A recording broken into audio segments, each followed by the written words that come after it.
UAOPlay, a un clic. En la Universidad Autónoma de Occidente somos wow. Somos calidad. Y tú eres la razón de este proceso de excelencia. Somos tecnología que garantiza la proyección de tus ideas. Somos innovación y emprendimiento. Y estamos felices de acompañarte en la creación de tu proyecto de vida. Somos inclusión. Sabemos que la educación es para todos.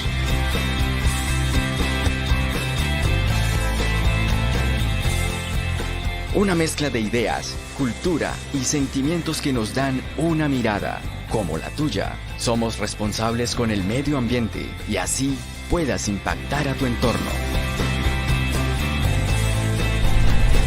Somos personas enamoradas de lo que hacemos. Somos como tú. Somos wow.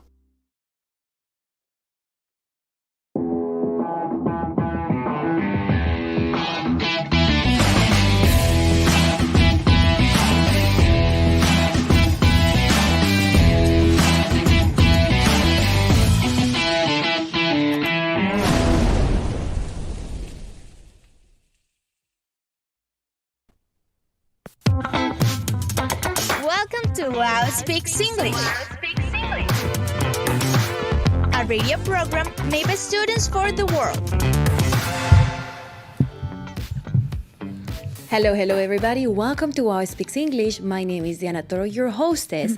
And with me today, I have the honor of having our beautiful Laura Moore. Hello, Laurita. Hello, Dianita. Hello, everyone. I'm very happy for being here in that program. Thank you very much. We also have the gorgeous Juliana Velasco. Hi, Dianita, and hi, everyone. And last but not least, our handsome Juan Jose Casari. Hi, Dianita. How are you? I'm so happy to be here. It's an honor to me to be here. I love this place. I guess this is a peaceful place that we can talk and take funny of the different situation of the life. Thank you. Definitely. And we want to say hi to the audience, right, Laura?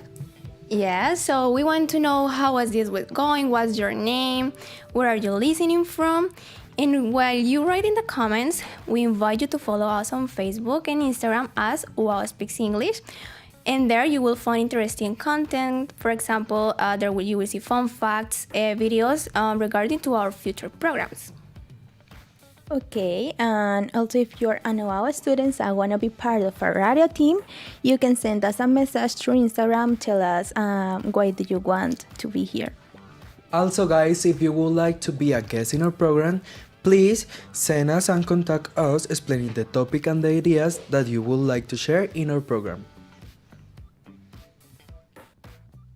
Okay, don't forget to fill out the attendance form by clicking on the link located in the program's description. So guys, without further wait, let's start with our new section named What Do You Think About It?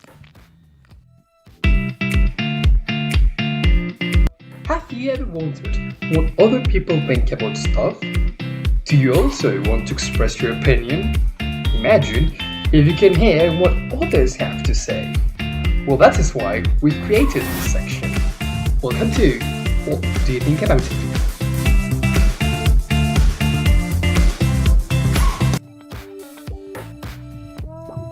Okay, guys. So since your opinion is so important for us, we created this new section called What Do You Think? Here we want to know your opinion about specific topics, but we invite you to participate in the chat using complete sentences, expressing your opinion and the reasons why you have that opinion, right, Laura? Yeah, so in this case, the question for our audience is, what were you doing on September 11 of the 2001? Where are you already born? Or what have your parents told you? What do you know about this day, the 9/11? So while you write in the comments, we want to know the opinions of our team. So let's start with Juli. Okay, I was born on 2003, so Okay. what I know is what my parents have told me, and they told me that everything stopped that day. It was a chaos, and everyone who had a relative in the United States was so scared. Yeah, I'm in the same situation because me too, born in 2003? 2003, yeah. And yeah, everything that hear about the 9/11 is stories. And what about you, Lau? Okay, yes. I born on 2001 on July, so yes, I exist at that moment, but I was like a baby, so I don't know. But I think that it was an impact in the whole globe, yes? That is, I related it with that happens on Ukraine. Yes, that is, okay, a war, but affects there. So I think that it affects United States. Yeah. Okay, guys, well, I was born in 1985. So that means that I was alive during 2001, and I have a particular story because, in a matter of fact, I was in the United States in that time, and I remember every single thing. Do you want to know? Yes, Obviously. of course. So I was in 10th grade in high school. My high school is in Fort Lauderdale, Florida, actually in the city of Coral Springs. And the name of my high school is Taravella High School. And I was in my advanced Spanish class with, I don't remember her name. She was a Cuban teacher. And then suddenly she stopped the class and she turned on the TV. In that time, 2001, in the classroom, we had a big box TV, not the flat screens, nothing fancy. She turned on the TV and the Twin Towers were already on fire. There was smoke coming out of them. And we thought like, what's going on? Is this a movie? Is this like a documentary that we're watching? What's happening? And then her phone rang and she said, guys, you must go home. Your parents are going to come to pick you up. There has been an attack in New York and everyone's lives are in danger right now. We don't know what's going to happen. So you must go home. And the whole week we stayed at home. I don't remember exactly what day of the week that was. But we didn't come back to school that week, waiting if something else was going to happen. And the whole week and the whole day, we kept watching what happened because many things happened that day, not only the Twin Towers. So that is an event that really marked my life, and I will never forget what happened during that day, especially being there. Yes, Yes. that's different. Right? You guys saw it maybe from far away, like, okay, it's in another country, but I was there in that country. So that was my experience. Now we want to know your experience. What do you know about 9/11? Were you alive? What were you doing? What was your reaction? Or what have your parents told you about that day? We have some comments already. Carmen Franco is there. And Laurita, can you help us read the comments over there? Yes, I was packing because I was moving to San Salvador. I'll never forget that day. It was shocking to see the image on TV. Thank you so much, Carmen. What other comments do we have? Can you read them, Jose? Yeah, Santiago Valencia said that he was born in 2002, so he wasn't there but that time, and the parents of him tell him the story about everyone is talking about.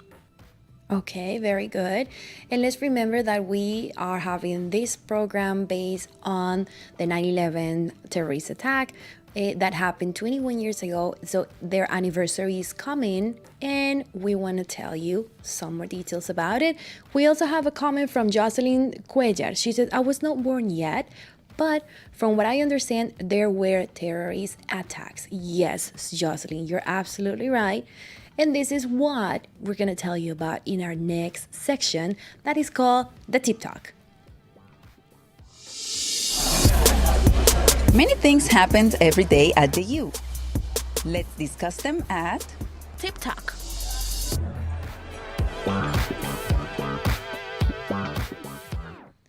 Okay, everyone, so welcome to our Tip Talk. As you have been listening, we are going to tell you a little bit about 9/11, but very respectfully, we don't want to focus on the attacks, we don't want to focus on the chaos, on the sadness. We really want to focus on stories of survivors, heroes, and people that were supposed to be, but for some reason, weren't inside the Twin Towers that day at the moment of the attack. Juli is going to tell us more about that. Okay. Just to give you like a little perspective and context, the 11th of September marked the lives of thousands of people, the story of USA, and also the world's history. They were a series of first suicide terrorist attacks committed in the United States on the morning of Tuesday, it was a Tuesday, September 11 of 2001, by the militant Islamic terrorist group Al-Qaeda. The most known are the one of the Twin Towers, but there were 4 more attacks. But Juanjo, what other attacks were that day? Okay, Juli, in addition to the 2 attacks in New York, there was an attack on the Pentagon in Virginia and one more to Washington, which was headed to the White House. But the passengers managed to take the control of the plane, and unfortunately it crashed in a file near that is in Chainsville, Pennsylvania at 10 a.m. What about the numbers now? Yes, the attacks result in 2,996 deaths, more than 25,000 injuries, and substantial long-term health consequences, in addition to at least of 10 billion in infrastructure and property damage.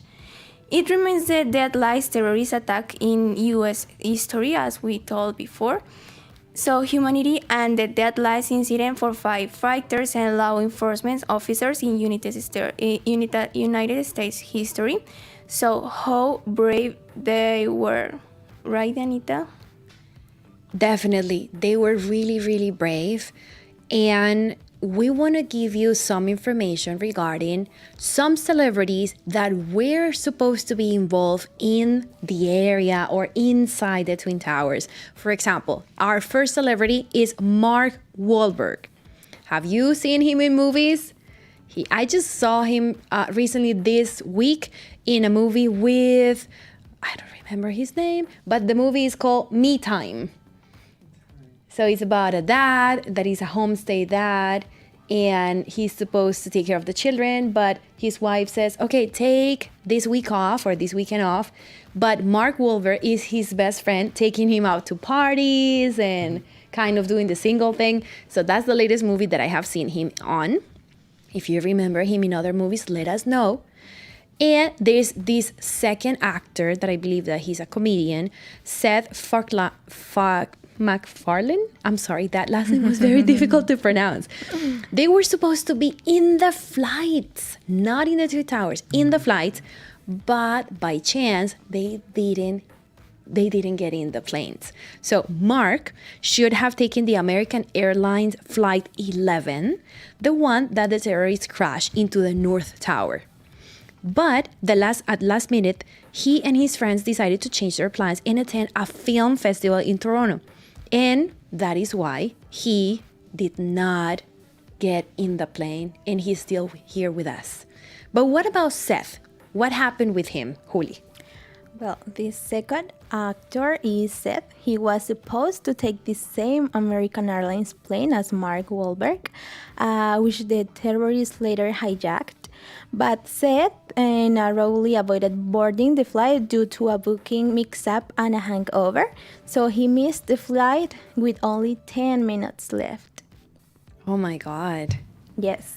So talking about casualties, I have a new one. Of a person that I could say that all the world knows.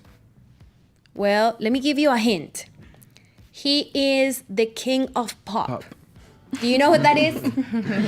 Juanjo, you know. Yeah, of course, it's Michael Jackson. Michael Jackson. So he had a meeting in the World Trade Center, narrowly missed a meeting atop of the World Trade Center in the morning of 9/11 attacks.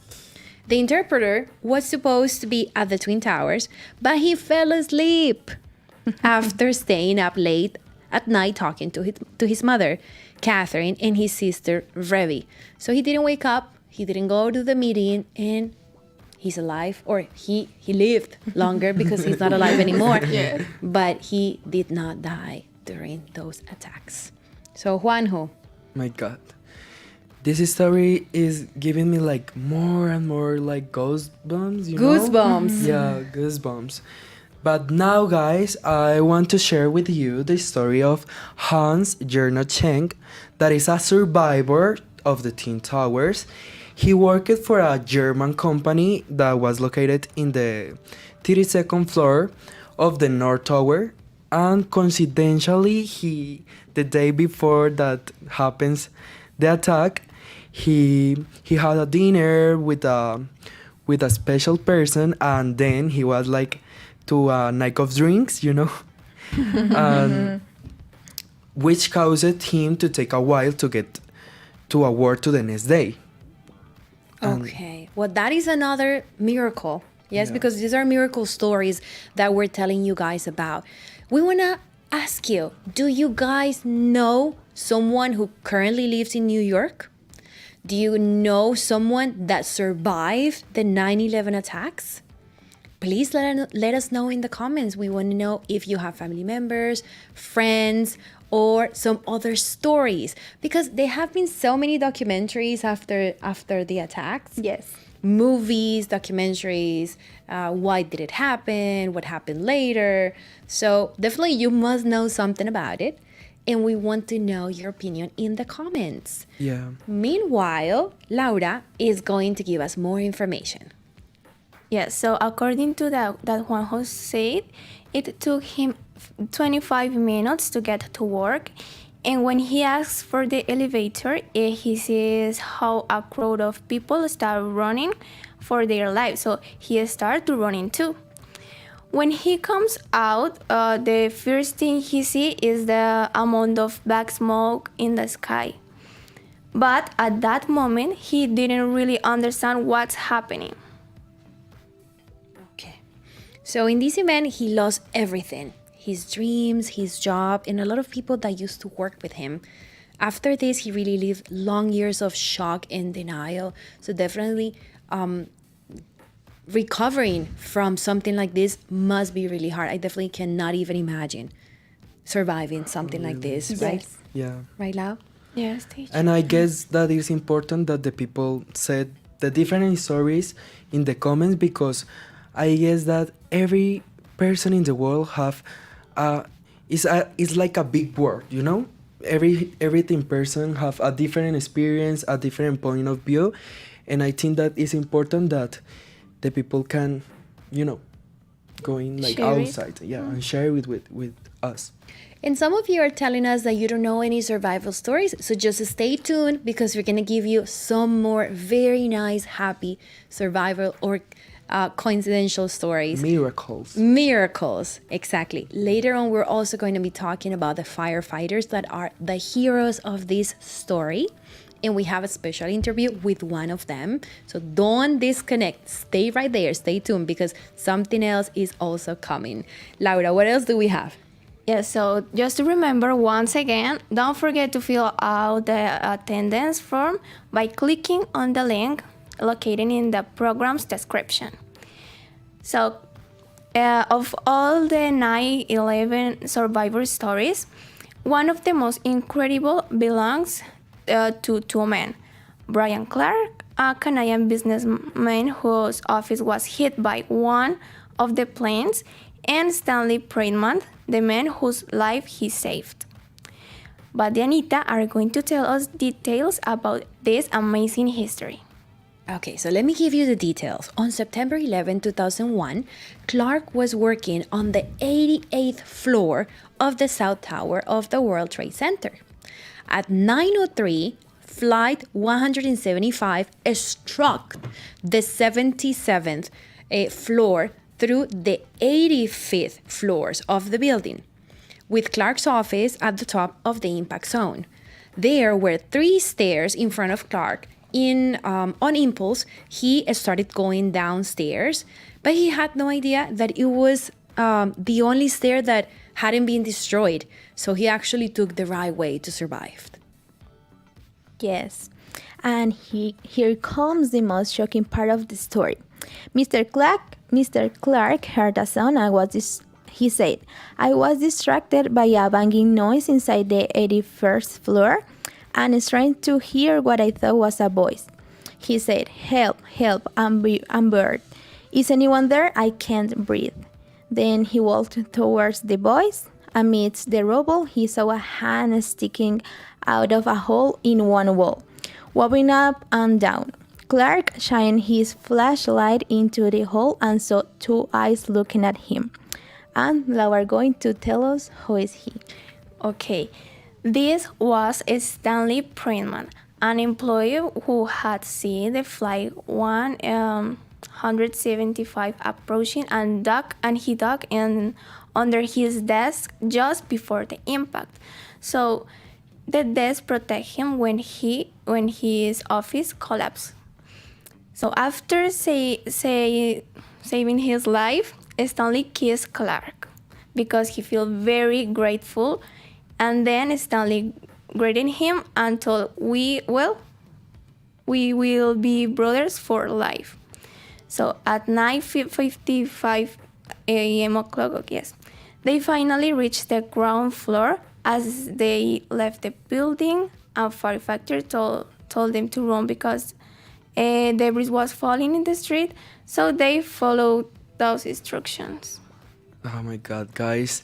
I want you to forgive me if I don't talking so much today, but I am in literally shock right now with all the stories and all the casualties, because I don't know, I literally see now that the universe have like a plan for you, and this plan is so Delicate and it's perfect. But now, guys, I want to ask you that if you know that have heard the term survivor's guilt. Guilt. Yeah. Okay, the survivor's guilt is that after events where fate shows you in your eyes the fragility of the life, many survivors are left with traumas that when they ask themselves over and over again, why me? Because I could and my friends couldn't. This feeling is marked in her hearts of each one of them. I believe that for the entire life. Yeah, what do you think about it? Okay, guys. Well, we want to ask all of you, have you ever been involved in some kind of natural catastrophe, in some kind of accident? How did you manage that situation? Because if you're listening to us right now, it means that it had a happy ending. Mm-hmm, you did survive it, but it is a process of recovering from the shock, from the survivor's guilt that Juan Jose just mentioned. And what has been your support? Your family, God, your friends, maybe playing a sport. How have you managed to recover from a difficult situation? We want to hear and we want to read your comments while we continue to give you some information.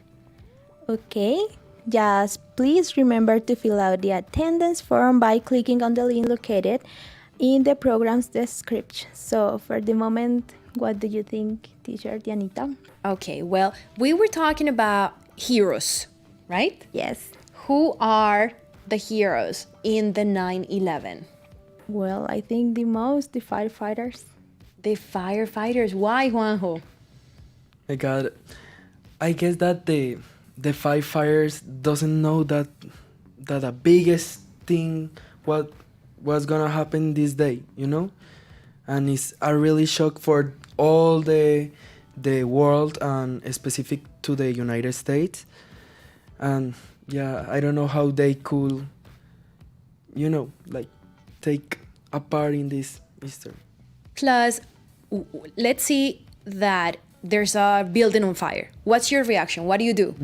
run out, of course, and then the firefighters get into the building and save the people and the dog and the cats, anything. Exactly. So we try to get away from danger, they get into danger because they're so brave. That is really an occupation that is from the heart, because no one, almost no one, is going to risk their life for you, right? I don't know, but I think that they don't pay them for this, yes? Well, in Colombia, it works differently, but in the United States, it is a well-paid job. Okay. Yes. Okay. It is volunteer, but at the same time, they do get a salary. They do need to survive and pay bills. Okay, so guys, we have a surprise for you. We invited Michael Bohan, a firefighter from Fort Lauderdale, USA, to participate in an interview with Daniela Castro and Juliana Incapié.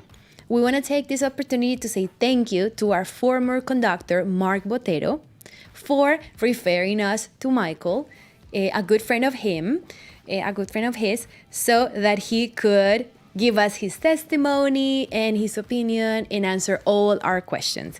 So let's watch the interview, the first part. Let's watch it right now. Hello everyone, welcome to this session. Today we have a special guest. His name is Michael, and he's going to talk about his experience as firefighter and his reaction on the Twin Towers fall. So now, tell us about yourself. Hi, my name is Mike. I am born and raised in Miami, Florida, and I'm currently living just west of Fort Lauderdale in a city called Margate. Also, shall you explain us what do you do and why did you choose your career? So what do? I think it might be somewhat obvious. I'm a firefighter paramedic. I work for a city called Tamarack in South Florida, and it's the best job in the world. I have been doing this job now for 11 years, and good question on why I wanted to do this. A lot of people ask that, and it's not something that I thought that I would be doing when I was a little kid. I didn't grow up thinking, man, I want to be a firefighter and that's what I'm going to do. Believe it or not, I wanted to do computer animation. I thought I would be doing something with computers and IT. I had some friends, some family kind of tell me about the position before I jumped in and tried it. And needless to say, it was extremely difficult to go through the schooling. It's a lot of medical type schooling to be a paramedic. And I really gravitated towards that. I really loved it. I really enjoyed it. And then the fire stuff is very exciting.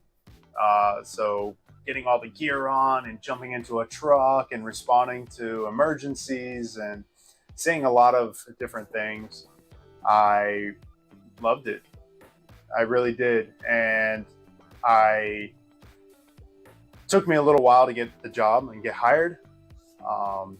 So between like starting and then actually getting hired onto a job, it was probably like 3 to 4 years. But yeah, 11 years later, here I am.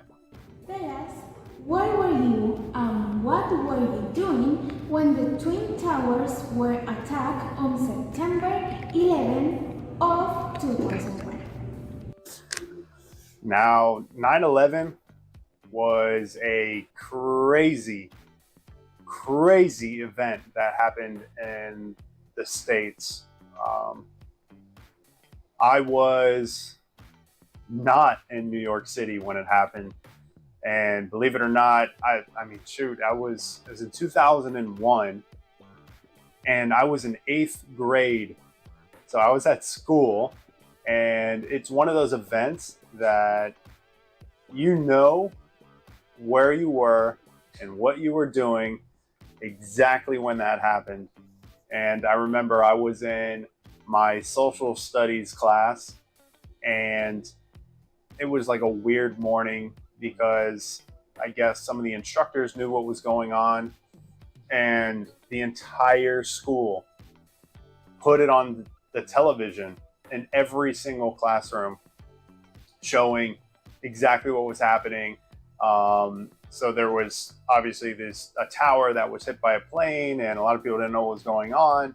And then when the next tower got hit with another plane, it was just like chaos.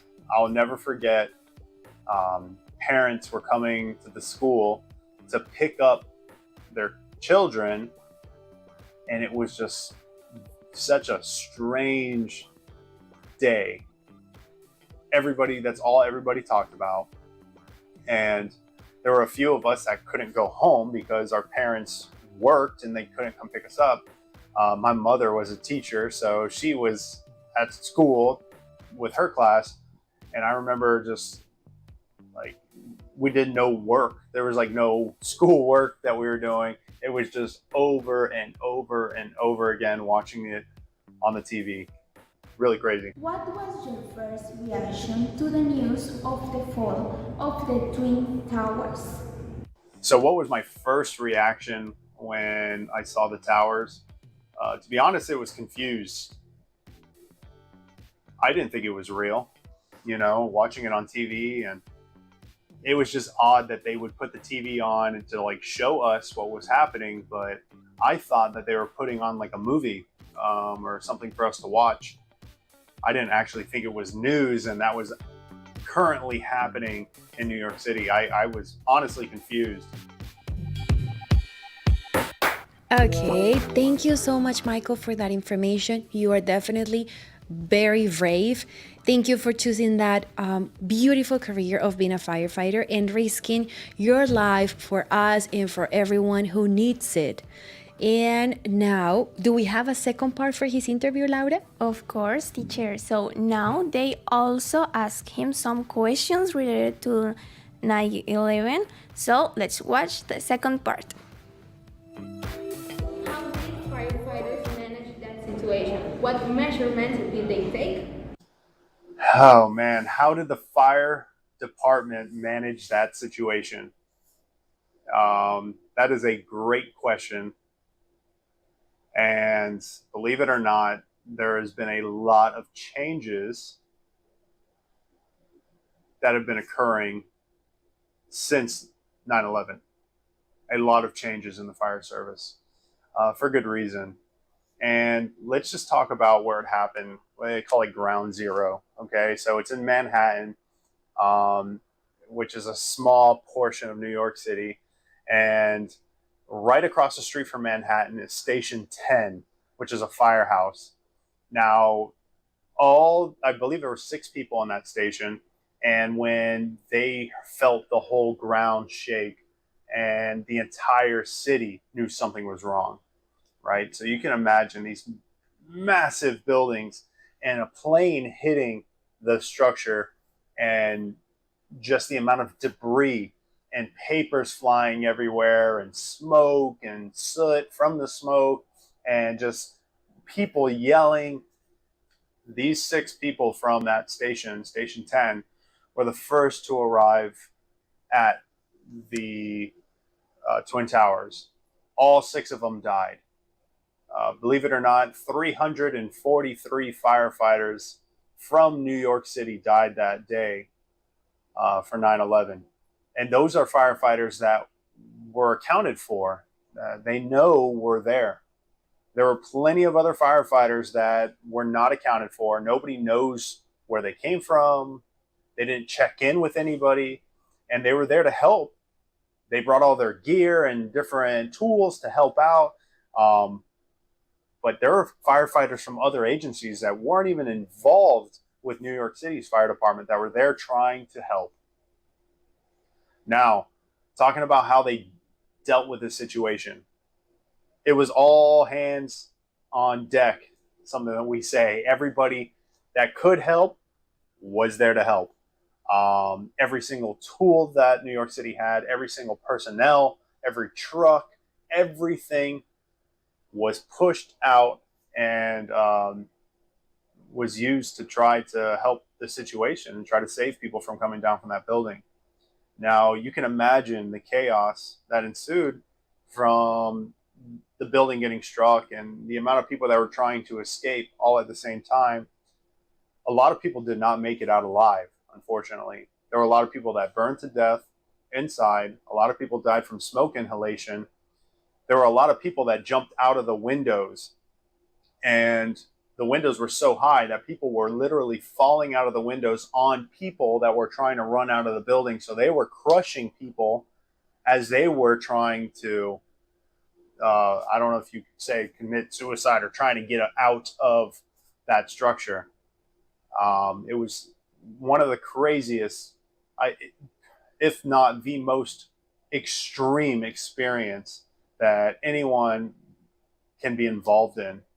Was 9/11, and there were a lot of people that were looking for their brothers there, their sisters, their moms, their dads. There were firefighters that were family members, and they were out there together, and some of them lost their loved ones that were also firefighters there trying to help. Just a really sad, really terrible experience that the fire department went through. And believe it or not, this is something that's going to live on forever, New York City especially. Okay, thank you again, Michael, for telling us your stories. So in this moment, we want to read some comments. Could you, Dianita? Definitely. So Maria de Los Angeles Amu says, I don't know if this is considered a traumatic experience, but in 2018, there was an earthquake in the city and I was inside an elevator. I felt too scared. That is definitely in an elevator. A life and death situation. Yes, for sure. Yes. Plus, if you are stuck in the elevator for too long, you get claustrophobia, you get hot, the oxygen starts going down, and I mean, you could definitely die. So yes, that is one life and death situation. Do we have another one? Yes, I have here one of Carmen Franco. It is about the 9/11. So she says, my family that lives in New York told me that all the bridges and important roads were closed. So they had to walk for long hours to get to home. Oh my God. And distances, they are very, very far. So I imagine not being able to take any kind of transportation or anything like that. Thank you, teacher Carmen Franco, for that experience. We have another comment with Oscar Julian Perez. Can you read it, Juanjo? Oscar Julian Perez said that, yes, once I was waiting in a bus station and two guys robbed me. Oscar, we're so sorry you had to live that experience. So sorry that you have to live in Colombia. Yeah, I'm so sorry for you, my friend. Santiago Valencia says, the day my dog died in 2018, I cried a lot and it was hard to get through. Definitely, our pets, I end up being part of the family, and getting over death is definitely difficult. I hope that you were able to get support from your family and friends, and maybe that you're open to having another pet. Yes, I was through that situation, and in this moment we have another pet. Okay. Yes. Pets should be eternal. They should live forever, right? Yes. Okay, we have one more. Can you read it, Laurita? Yes, teacher. So Sofia Gomez Arteaga say, I had a traumatic experience recently when my mom broke her hand. Wow, Sofia, tell us more about it. What happened? What did you do? Did you drive her to the hospital? How did you manage that situation? So finally, we wanted to know more about the special measurements that firefighters had to take, and more survivor stories from Michael. So let's watch the last part of the interview. Heard of any survivors or happy endings regarding that event? Yeah, believe it or not, there's a lot of survivors that actually did manage to escape 9/11.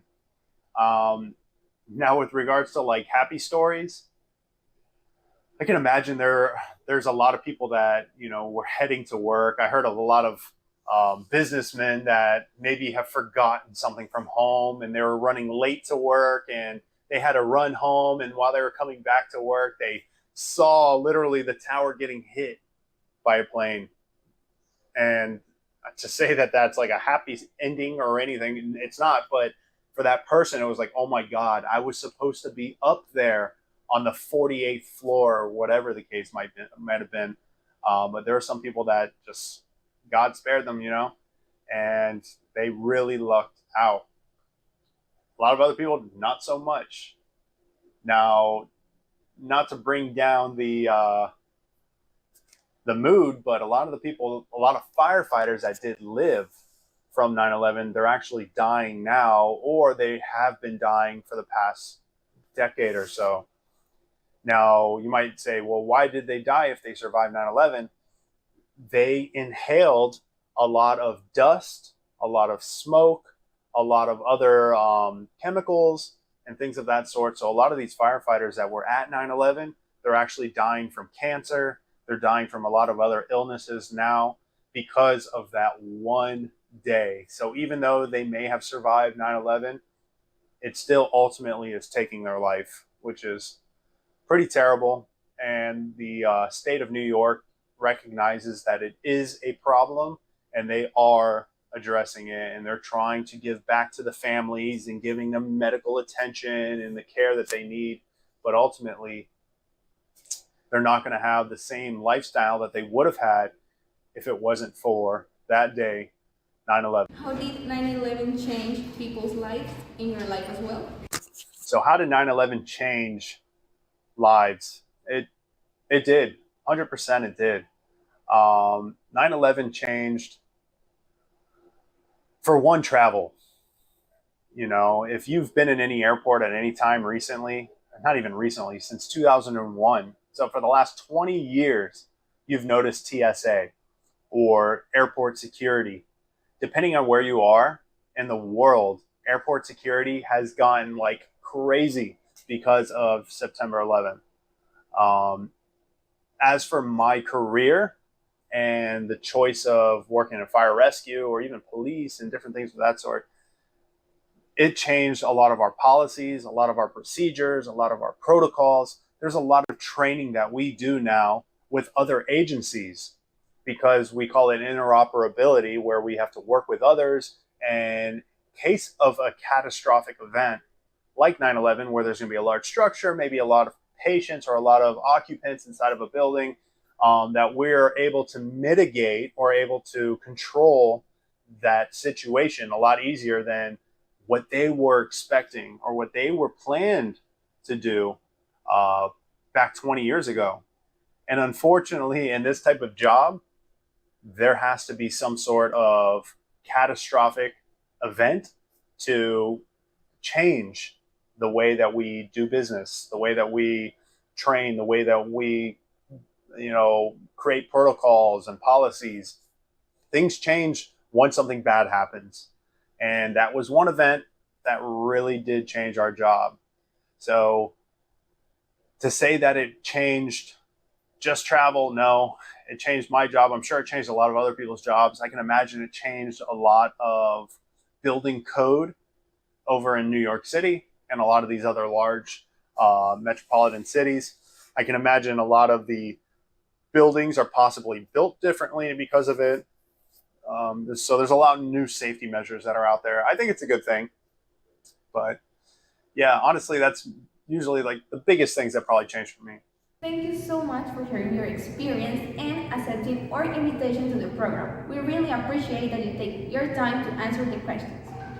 So thank you so much for having me. Again, my name is Mike. I'm going to be giving you some photos if you want to take a look at them.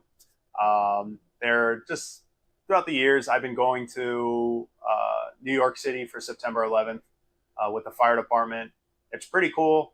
If you know anybody who is a firefighter in South America who is interested in going to New York City September 11th, I highly recommend it.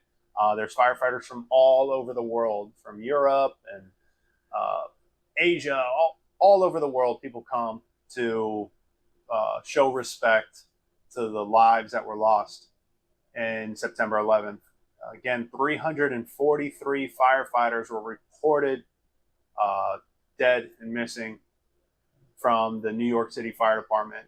And we go there every year to show our respect. So if you have any other questions, please let me know. Okay, thank you so much, Michael. Now, Juan Jose is going to give us some words and give us the next instructions.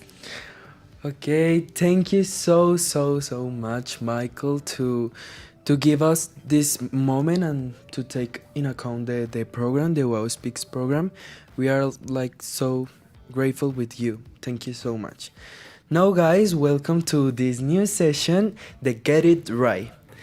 In this session, we have like a little quiz with 5 different like questions. Yeah, we invite you to tell us in the comments which is the correct answer for you. And finally, your opinion of the last ones. So let's start with the Get It Right. Good luck, guys. So if you were paying attention, this is your chance to answer the questions and get them all right. I hope that you were listening to Michael's testimonies, to the information that we gave, the survivor stories. Remember that today's program has been focused on heroes and success or survival stories. Let's go with the first question. We invite you to write the answers in the chat. Okay, while we read, we want you to answer in the comments. So the first question is, where were the series of 4 suicide terrorist attacks committed in the United States on Tuesday, September 11, 2001 by the militant Islamic terrorist group Al-Qaeda? A. New York, Dallas, Los Angeles, and Washington. B. The Pentagon in Virginia, New York, Washington, Pennsylvania. C. Los Angeles, New York, Dallas, and Pennsylvania. And D. Pennsylvania, the Pentagon in Virginia, Dallas, and New York. So for sure, we know that is New York. Is the other cities that you should remember. We want to see your answers in the chat. So let's read the options again, Laurita, just to remind people. Okay, the option A, New York, Dallas, Los Angeles, and Washington. Option B, the Pentagon in Virginia, New York, Washington, and Pennsylvania. Option C, Los Angeles, New York, Dallas, Pennsylvania. And the last option D, Pennsylvania, the Pentagon in Virginia, Dallas, and New York. Thank you so much. We already have some answers. So, from Fabian Velasco, he says B. Camilo Martinez says B. And Diego Velosa says B. So, what is the right answer? Yes, you're right, guys. The correct answer is B. The Pentagon in Virginia, New York, Washington, and Pennsylvania. Very good. So definitely you guys were paying attention. Let's go to question number 2, Lau. Okay, so now some questions about the persons who must have been in one of those flags of the attacks, but they weren't. So, why did Seth MacFarlane miss his flight with only 10 minutes to go? So, option A, due to a booking mix-up and a hangover. Option B, for waiting for Mark Wahlberg. Option C, because he and his friends decide to change their plans to attend a film festival in Toronto. And the last option, D, because he left the ticket at home. Okay, guys, just to remember, the answer is A, due to a booking mix-up and hangover. B, for waiting on Mark Wahlberg. C, because he and his friends decided to change their plans to attend a film festival in Toronto. Or D, because he left the ticket at home. I remember something related with Mark Wahlberg, but they were not together. They were supposed to be in the same flight, but they were not together before the flight. None of them. Okay, Diego Velosa says A. Oscar Julián Pérez says B. Gerson Fabián Ramírez says C. Oh my God, we have A, B, and C. Are you just guessing? Or are you giving us the right answer? Let's see. What is the right answer? Okay, so the right answer is A. Due to a booking mix-up and hangover. Okay, guys, now why wasn't Mark Wahlberg on American Airlines flight the one that the terrorists crashed into the North Tower? A. Because he had to cancel it for an urgent meeting that came up. B. Due to a booking mix-up and hangover. C. Because he was late. And D. Because he and his friends decided to change their plans to attend a film festival in Toronto. So this one has to do with something that he changed, right? So Diego Velosa, wow, Diego, extra points for you. You are so attentive. Congratulations for paying attention. He says D, because he and his friends decided to change their plans. Is this the right answer? Yes, is that the right answer? It's because he and his friends decided to change their plans and to attend a film festival in Toronto. Applause for Diego. Okay, this is the fourth question. Pay attention. Who was the celebrity who missed a meeting at the World Trade Center because he fell asleep from staying up late at night talking to his mother and sister? Was it A, Angelina Jolie, B, Michael Jackson, C, Emma Watson, or D, Ed Sheeran? This was very easy. We talked about this in the program. It's Sheeran. It's so funny for me. He's so young. I don't think he was even born. So you can cross out the last one. That one is not the one. But let's see. Cha-da-cha-chan. Cha-da-cha-chan. This was very easy. It was very, very easy because we are talking about like a king, like a king, guys. No, Diego, D is not D. Why did you write D? He was just guessing. I think you're just joking. Jocelyn says B. Carmen and Oscar and Fabian say B. B. Some people are saying D, guys. No, Ed Sheeran wasn't even born. Oh my God. So what is the right answer? That is Michael Jackson, of course. Of course, remember. it's Michael Jackson. What happened, Diego? We all here like, oh my God, Diego, go, fan, Diego. Diego, and it's super easy. We were cheering you up. What happened? He was just joking. I'm sure he knew. Yes. Yeah, I guess that he was joking. This is the last question, Juli and Juanjo. Yes. For this question, please pay attention to the order and read the answers very well. Well, how was the Brian Clark and Stanley Primnath survivor story timeline? A. Stanley was working. Flight 175 strokes in the building. He goes down the stairs. Stanley hears Clark's voice for help.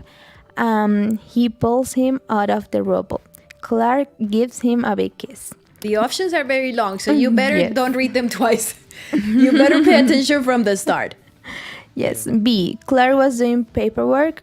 Flight 175 strokes in the building. He walks down the stairs. Clark sees Stanley falling on the stairs due to the impact, helps him move towards the exit, and Stanley gives him a big kiss.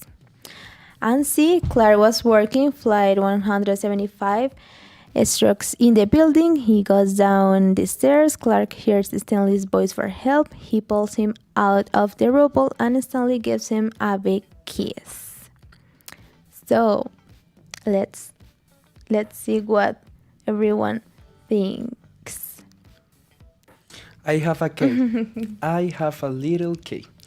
I just remembered that said that Mark give Yes. No, Stanley gave Mark like a big kiss. A big kiss. Yes, I It's just the remember only something case. about because he was very grateful. Yeah, it's the only K that I can give. The only K. Exactly. So guys, let's see the. Everyone's saying C. Yes. Diego. Diego. Yeah, Diego. Diego. Diego again. Diego. Thank Thank you, Diego, for participating and being the first one who always answers. Yes, thank you so much. So the correct answer is 3, 2, 1. C. Yes, that is the right answer. Okay, Yes. guys. So we want to end up the program by showing you what happened after the attacks. Not everything stayed in ruins. The building was not built completely again. They made a memorial for this attack. And we want you to see it. It's a 1-minute video. Let's watch it.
Welcome to UAO Speaks English. Okay, guys, thank you so much for tuning in and for listening to us today. We are done, but next week, Thursday at 4 p.m., we're going to have a very, very interesting program regarding gender. And it's going to be hosted by another university in the country, a university in Bogota. But I don't want to give you more details yet. That's why you have to follow us on Instagram as UAO Speaks English, as well as Facebook, so that you can know more about our future programs. Thank you for connecting. See you later. Bye. Bye.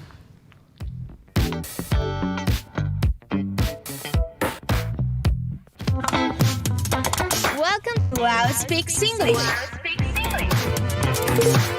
a radio program made by students for the world.